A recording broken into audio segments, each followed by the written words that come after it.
Imagine you move from a place where you lived all your life. Imagine you move and you leave all your children and wife. Starting all over again, but no one you know is around. Well, they didn't have to imagine. They built it up from the ground. How does it sound? Not easy because it isn't. Could have praised them, but it didn't. But the Ray Bond, that's a winner. And they ran straight to the finish. You get to know them up close and personal. Wait, just give me a minute. Welcome to the front row. Can I get a drum roll? Intentional. We may be immigrants, but we are still intentional. We are dependable. It's just that set the bar, but still the best of all. We are intentional.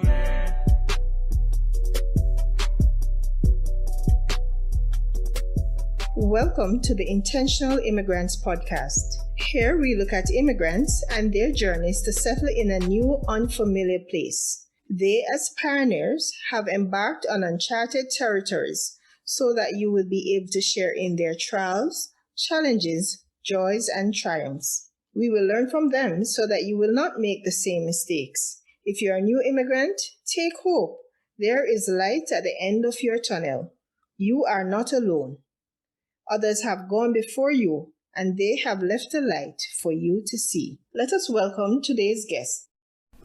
Sandra is the co-founder of Efuz Consulting Inc., a consulting company aimed at enhancing clients' knowledge and decision-making capacity through quality research, evaluation, data mining, and analysis. Sandra is passionate about advancing the well-being of people and communities and strives to achieve this by challenging the businesses and community groups she works with to embark on more innovative and evidence-based initiatives for advancing well-being. Sandra holds a master's degree in development economics from Dalhousie University. She is also a project management professional, PMP, and holds a Ph.D. in higher education, research, evaluation, and enhancement from Lancaster University. Let's listen as Sandra shares her story. Here are some interesting facts about Nigeria. Its capital is Abuja. It gained its independence from the UK on October 1st, 1960. Nigeria's official language is English. In addition, it has other languages such as Hausa, Yoruba, Igbo, also called Ibu, and Fulani. Its flag description: 3 equal vertical bands of green, hoist side, white, and green. Here's the meaning of the flag colors. The green stripes are designed to signify the natural wealth of the nation, while the white stripes are designed to characterize peace. Podcast. I'm happy that you're able to join us this evening. Thank you, and I'm really thrilled to be here. Thanks for inviting me. Okay. Can you tell us a little bit about yourself? Sure. So my name is Sandra Efu, and I'm from Nigeria originally. I moved to Canada a few years ago, well, more than a few years ago, in 2007. Wow. Okay. Yeah, it's been a while. Yeah, and right now I live in Fort McMurray, Alberta. Okay, thank you. How did you come to Canada? That's a good question. In 2007, I actually did come to complete my master's degree at Dalhousie University. So I completed a master's in economics and development, or I guess others refer to it as development economics. So that is what brought me to Canada. Yeah. Okay. So you were an international student then? That's right. I came as an international student. Tell us a little bit about your experience as an international student. Did you know anyone in Canada? Did you know anyone in Nova Scotia? That's where Dalhousie is, right? That's right. Nova Scotia, Dalhousie University is in Halifax, Nova Scotia. And, you know, I always say to folks, Dalhousie and Canada chose me. I didn't choose them. Tell us about that. Right. So when I finished my undergrad, which I completed in Nigeria, I knew I wanted a master's in development economics. And through my research of various institutions, Dalhousie came up and the ranking was really good.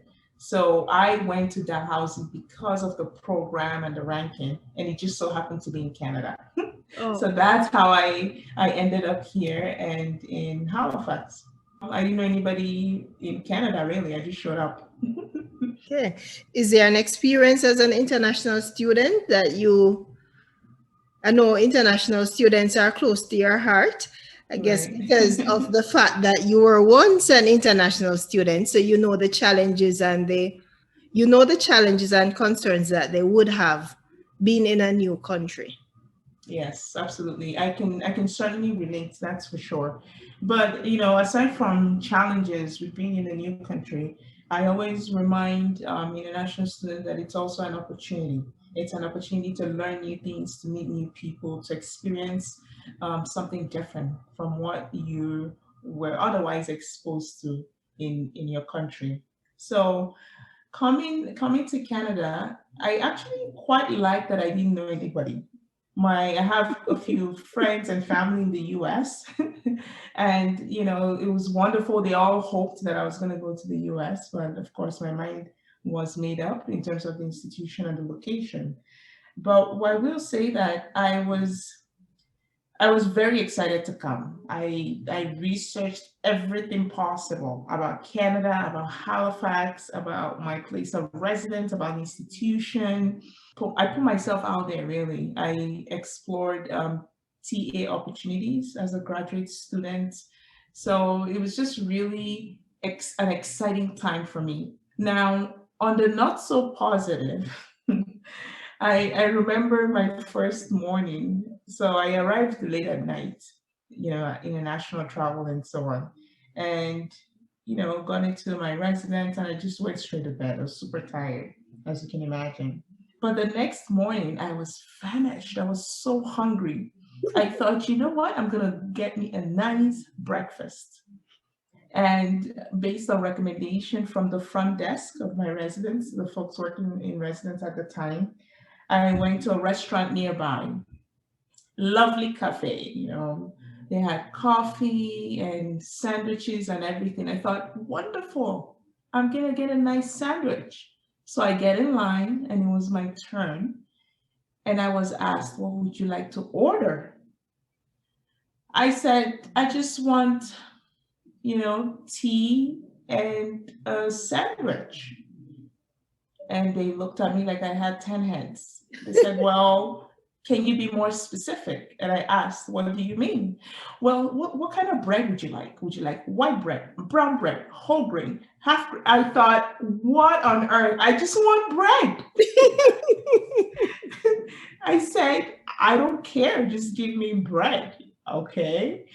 For your sandwich, would you like egg sandwich, chicken sandwich? And I thought, I don't care. I said, how about you give me an egg sandwich? Okay. Would you like it over easy, sunny side up, scrambled? Oh my goodness. I just remember the hunger disappeared. It just went out of my body. And I was just so, I don't know. It really hit me for the first time that I'm away from home. And it took less than 24 hours, So after that experience, I told myself, you know what? I will do whatever it takes to learn all the nuances within this culture so that next time I'm not feeling as frustrated or deflated. After that, I never ordered out. I just bought bread from the grocery store and had a wonderful breakfast. And make your own sandwiches, right? Yep. Just made it myself. Okay. Yeah, it's quite the experience. It was. Have you had the chance to return home? I have had the chance. I did return once in 2012, and it was great. So I did go with my husband. It was his second time actually going to Nigeria. So that was wonderful. And I had actually planned on going last year. Okay. Tickets bought, everything. Was going to take my daughter, and of course COVID happened. So that's unfortunate, but I'm looking forward to going once COVID becomes a thing of the past. Yeah, so that's the first time your daughter would be going, right? That's the first time she'll be visiting her mother's homeland. That's right. Okay, thank you. What do you miss most about the country of your birth? That's a really good question. I'm one of those very reflective individuals, and there are times that when I reflect, I think of how I miss the ability to walk up to your neighbors or to just show up at a friend's place and just have a relaxing evening. I do miss that. I also miss the slower pace of things. Okay. Sometimes I wonder if in North America we have it wrong. It's always go, go, go. Yes. So I do miss that. I miss the pace. I miss the strong connection that exists among families and friends. So yeah, I think those are the two things for sure. That you miss. Okay. Yeah. What place or activity would you recommend to someone visiting your country for the first time? A must see, must Mm. have, must experience. So before I answer that, I need to put it in context. So I did mention I'm from Nigeria. Nigeria is a big country, not by land mass, but by population and ethnicity. Okay. So in terms of population, as of last year, we had over 206 million people. 206. Million. Okay.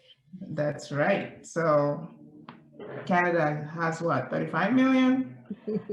So yeah, putting it in context, a lot more people, that's for sure. And in terms of ethnic groups, there are approximately 250 ethnic groups. 250. That's right.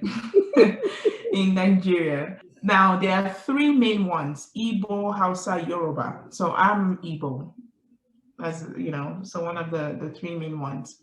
But all the other ethnic groups have continued to grow over the years as well. Mm-hmm. And I say that because when you ask the question, what is something to experience, it's really different For depending each on group. which part, that's right, depending on which part of the country or the region that you're in. Okay. Now, even though I'm Igbo, I grew up in Hausa land, which means I grew up in the north, so just Plateau State. And then we later moved to Abuja, which is more middle belt, but stronger ties to the north. Now, Igbo, for example, would be the eastern part of Nigeria. So the experience that I would suggest is obviously closer to the middle belt area, the middle part of Nigeria, which would be Abuja, and Abuja happens to be the capital of Nigeria. Okay. So one of the things that I would recommend is if you're visiting for the first time, get to know the country, of course, get to know the place and the people. And one way to do that is through a tour of the capital city. So in the capital city, you have the opportunity to explore Abuja over 2 days, and you get to explore some of Abuja's metropolitan areas. So you have Asokoro, Wuse, Garki, Maitama, and then the central business district. So that's a really good experience because you get to understand the people of that region. Another really good experience would be a cultural and historical tour as well. And, Nigeria has really strong ties to the arts. So if you think of the Ibuku arts, for example, those are really prominent artwork that unfortunately were taken by the British and so on. But we still have strong ties to the arts. And one of the things I would recommend is, exploring some of the art centers and the art markets. So there's the Jabi African Art and Craft Market, and so on, right? So yeah, those would be the two things, for sure. Okay. Thank you. What product or service do you offer? Yeah, so I'm a business owner. I own a consulting business, Efuz Consulting Inc. And the main focus of Efuz Consulting Inc. is around research evaluation and then data analytics and decision making. Okay. So all of those really tied to helping clients make informed decisions. In the business world, it's really hard to know which way to go. right? You have diverse people, diverse interests, diverse needs, and so on. And one of the strongest tools that we have at our disposal is data. So helping clients use data to understand their clientele and to then offer products and services that really cater to those groups. Okay, thank you. You're welcome. How does your service add value to people's lives? Good question. So the way I see it is if I'm able to help businesses tailor their products and services to clients, then hopefully we're getting communities, societies to a point where customers are truly receiving products and services that meet their needs. Okay. So in supporting businesses and helping them make sense, right, of it, then we're also empowering people in that way and helping them get the right products. So one of the things that I've come to realize is perhaps it's just by virtue of people's backgrounds and experiences, but research and data analytics can be a bit daunting for people. So we come in and we help simplify it for folks by offering those products and services. Making sense of the numbers. That's right. All things quantitative. Okay. All right. I'm gonna ask this question. I assume that it's because of training. How did you get involved in this business? Was it a result of training, interest, or hobby? Because It's yes, that, yeah. you have the training, but what was it that drove you to have this consultancy business that you can offer this service to people or to business owners? Right, right. Well, definitely training, as you mentioned, but I think it's also identifying what the need is within the community. So when I first moved to Fort McMurray, so I did arrive in Halifax and lived in Halifax for a number of years. But my family and I ended up moving to Fort McMurray in Alberta in 2013. Okay. And within the first few months, it became really clear to myself and my husband, actually, because we're both co-owners of Efuz Consulting Inc. It became clear to us that there was a real need for our service. And, just through initial connections with individuals, we quickly grew the business to from one client to 4, 5, 6, and at a point we had over 7 at any given time supporting them. So I would say it's definitely being aware of your environment, being aware of what the business needs are within that environment, and then of course alignment of your skills and experiences to to those needs, right? So that's the main thing for us. And then of course my background, as I said, I'm an economist by training. My undergraduate master's in economics, my PhD is in research and evaluation.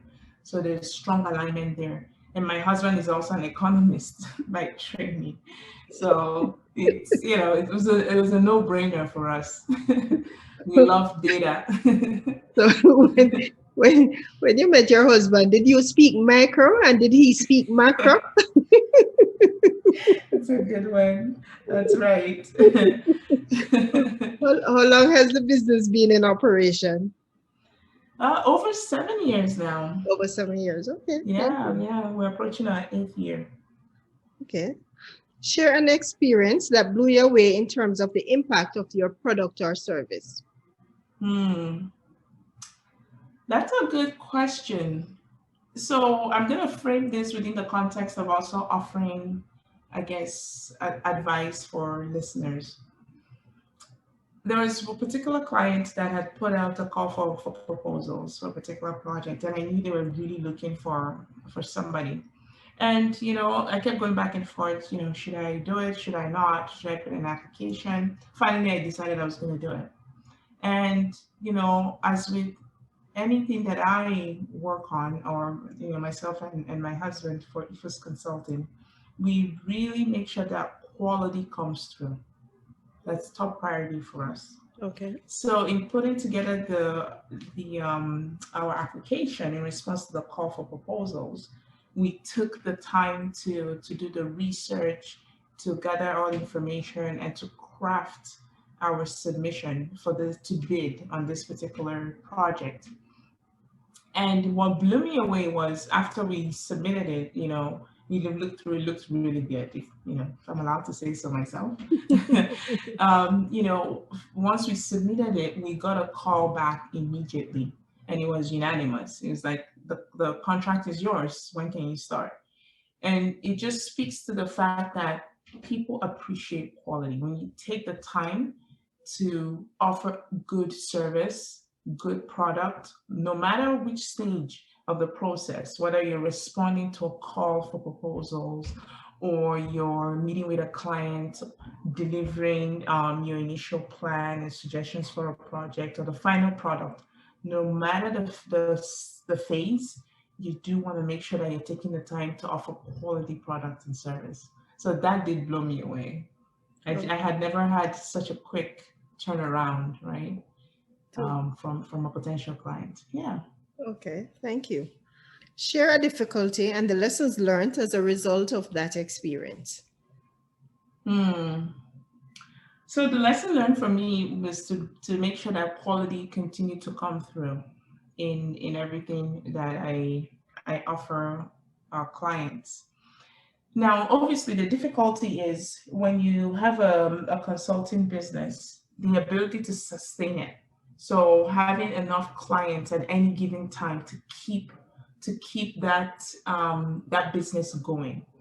So we're fortunate that we haven't had any situation where we've not had clients at any given time, but it's a real possibility and quite frankly a risk. So in saying that, I would say constantly monitoring the business environment, the economic climate, finding ways to expand.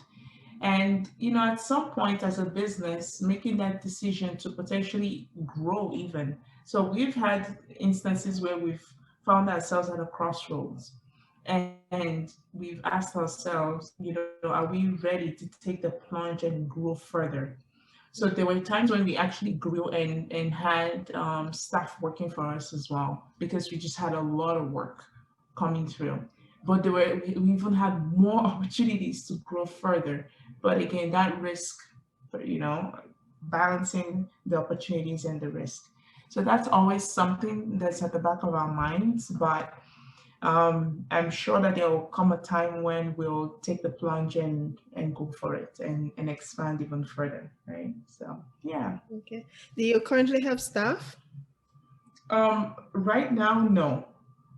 Okay. As of, I would say, a year and a half now, we haven't had any staff because of a few changes that were happening internally. One of it being, I needed to finish my Ph.D. program.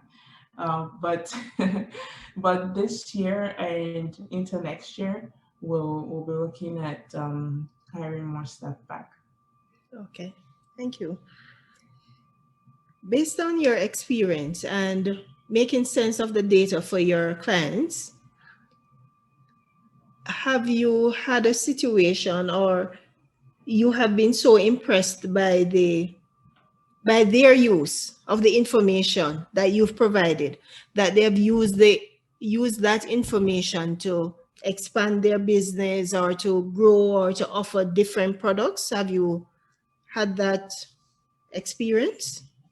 I have. I've actually had the experience go both ways. So there's power in data, as I've stated. That power can reveal positive information or opportunities for growth. And on the flip side, it can actually be revealing in the sense that perhaps the direction that business is going is not the right direction. So I've had instances where businesses have used that data, that information to grow and expand. And there have been instances where they've actually done the opposite. They've taken a step back and and made adjustments to better position themselves. So that is very rewarding to see, of course. But ultimately, I think it's letting businesses see the possibilities, what's possible when you make data informed decisions, and making them aware that data is all around us. It's just finding ways to collect them in meaningful ways, and then drawing meaningful analysis and conclusions from them. Yeah, so that's always been the big pieces, helping clients um, make better informed decisions and just making them aware of all of the data that they have at their disposal. Okay. All right. Thank you. You're welcome. What's your personal philosophy or mantra? That's a good question. So to all your listeners and new immigrants to Canada or aspiring business owners, I highly recommend that you have a personal philosophy. Everybody should. Businesses have philosophies. Institutions have philosophies. Individuals can have philosophies as well. And mine is, I frame it within the context of a mission statement. So my mission statement is, to give the world the best of me by embracing challenges and pushing through boundaries. Um, and that truly comes through in everything that I do. I want to make sure that every activity, every project, every initiative that I work on, that I am giving the best of me. I don't want to jump onto something if I know that I'm not able to give myself completely, and making it the best possible project there is. And pushing through boundaries, you always face challenges, of course, anything that you do. And, just pushing through it, persevering, to the end and not just giving up halfway through. Okay. Yeah, Thank you. you're welcome. Share a morning routine or ritual which has helped you well. So I'm a morning person, and I'm going to explain what I mean by that. I'm a morning person in the sense that I do use my morning to get myself in the right headspace. It's very critical for me because if I don't, then there's a high possibility that it will negatively impact the rest of my day. And I'm sure same for you. Time for me is my biggest and most valuable commodity. Quite frankly, it is for everybody. So I do make sure that every minute of my day is put to good use as much as possible. So, in saying that, if I am able to set the tone at the start of the day, then the hope is that I'll have a really productive rest of day. And in the mornings, to make sure that I'm able to do that, I try to go for a run in the mornings, as long as it's not colder than -10. I always say that if it's colder than -10, forget it. I'll probably do a morning routine at home or something like a workout, strength, full body strength workout or something. But if it's a fairly decent day, like the day we're having today, I'll go for a run. I try to strive for 5K every morning, so I do a 5K run. And Okay. the reason why I love my morning run is I'm able to do two things. First is I'm able to reflect and pray. So I'm obviously religious. I'm Christian, and I listen to the Bible or meditation, and I just get in a space where I'm able to just listen for God's voice, and those are my most powerful moments. And then the second is I'm able to listen to audiobooks. So I love listening to books. I once upon a time I would sit and read them, but why would I read them when somebody else can read it to me? So when I go for my runs, I do both, and I find it really puts me in the right headspace to start my day off right. And I just to really reflect, right? I do believe that reflection is a powerful tool. If used properly, can bring about great results. Yeah. Okay, thanks. Do you journal as well? I don't. So let me clarify. When I say I don't, write stories about the day, how the day went. Nah, I don't do any of that. However, what I do is, if I have a moment of reflection where something comes to me, then I'll make a note of it. So that's as much journaling as I do, is writing things down so I don't forget. Okay, thank you. Recommend a must-read book. So that's a book that you have read or are reading, which has helped you well. Can I give a list? Why must it be a book? Well, there are a few, and I read all kinds of literature, but I find I gravitate a lot towards leadership books, business books, and so on. So, given the context of today's discussion, I would highly recommend the book Execution, and that's by Larry Bossidy and Ram Charan.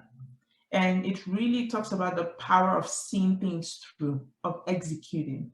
And, it talks about businesses and individuals that have done a really good job at executing, and those that have done a, not so good job at it.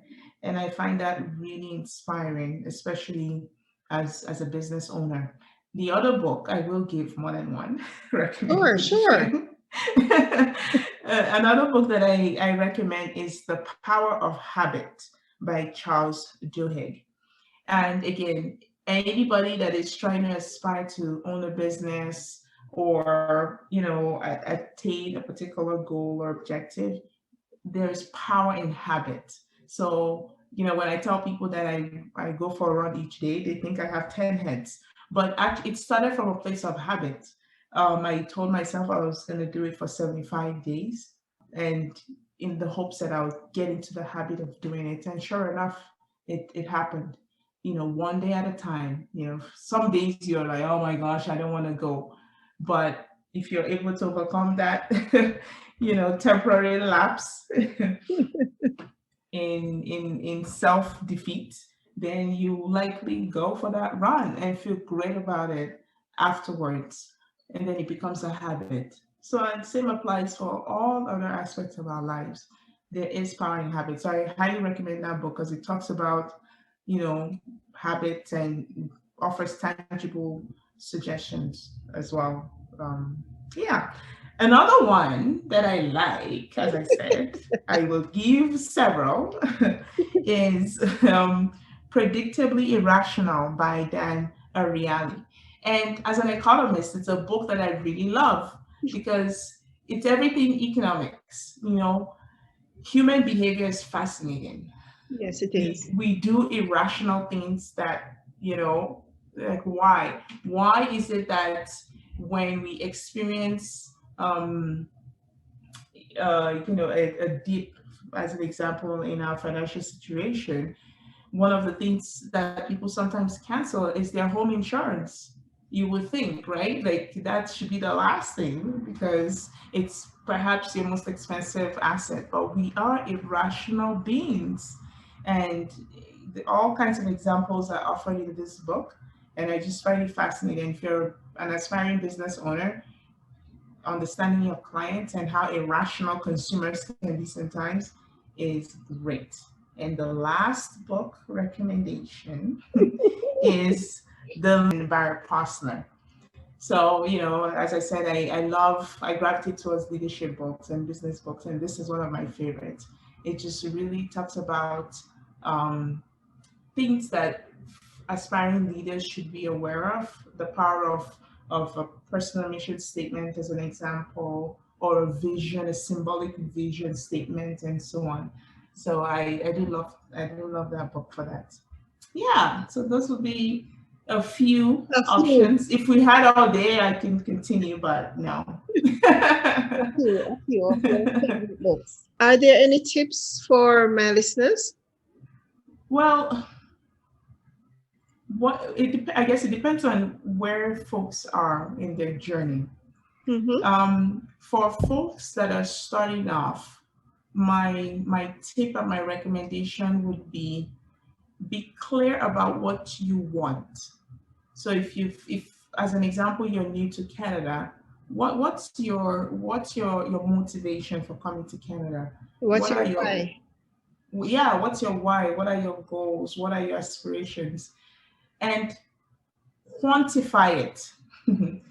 I really use that word quantify, no pun intended. I know I'm all about data and stuff, but really though, if you come to Canada in 2011 and 21, and I see you in 5 years, would you be able to quantify your progress to me or to anybody?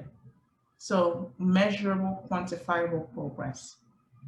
The other recommendation that I'll have is, this is an opportunity. Truth be told, there are lots of individuals that strive to come to Canada or to the West for a better life, assuming that you're an economic immigrant, right? Not everybody's an economic immigrant. Yeah. But for economic immigrants, as an example, it is an opportunity.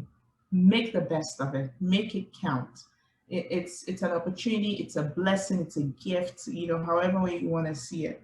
So make it count, because the person next to you when you were growing up perhaps wanted the same opportunity, but they didn't. So what are you going to do with this opportunity that you have? And really give it your all, right? And make connections with people that are like-minded and that can help support you in your journey. If you want to be successful, then you may want to learn from successful people and ask questions from them, as opposed to the other way, right? So, okay. Yeah, those would be my tips. Thank you. That's the aim of this podcast, just to provide some guidance for persons who are planning on the same path that persons have gone ahead of them and have experienced. Right. And it's wonderful. I wish I had such a podcast when I came, right? I'm sure that I've made even better decisions, but I think it's wonderful that you have this podcast. And I really encourage all your listeners to persevere and achieve that goal which they've set for themselves, right? Okay, thank you. How can my listeners make contact with you? Yeah, so the best would be email, of course. So my email is snwafornso@yahoo.com. Also at gmail.com. Either one works, and I can send it to you to also provide at the end of the podcast. But if folks have questions or are looking for ways to make connections, I'm happy to support. So by all means, they can reach out to me through email. Okay, thank you. Do you have a website? I do have a website. It's efuzconsulting.ca. And right now, the website, it's not up, only because, as I mentioned, in the last year and a half, I did take a break because of my Ph.D. studies, but it will be going up in the coming weeks. People can also connect with me through LinkedIn. Again, I can provide you with that information, and you can share with your listeners as well. Okay. Yeah. Sandra, it was my pleasure having you this evening on the podcast. And I am happy that you're able to share your experience with my listeners. Oh, well, thanks for inviting me. It was wonderful. It was great to share my story and my journey. And I hope folks find it useful. And, we should do it again sometime. Perhaps on another topic that comes to mind. But no, it was wonderful. Thank you. Thank you. Thank you to the following persons and websites who made this podcast possible. Sandra Efu of Efuz Consulting Inc. Xavier Anderson for providing music. Information about Nigeria can be found on www.contrafacts.com. Information on the flag can be found on www.flagsworld.org. The Intentional Immigrants Podcast can be found on Google Podcast, YouTube, Spotify, and Podbean. If there's a guest that you'd like to hear from, please feel free to email your recommendation to intentionalimmigrants@gmail.com. Of course, as always, I'm asking you, please like, share, and subscribe. Until next time, I am your host, Yolanda Jack, reminding you, he who watches the wind will not sow. He who watches the clouds will not reap. Ecclesiastes 11 verse 4. You were born for greatness. Step out into your greatness so that mankind can benefit from you being here. So long. Until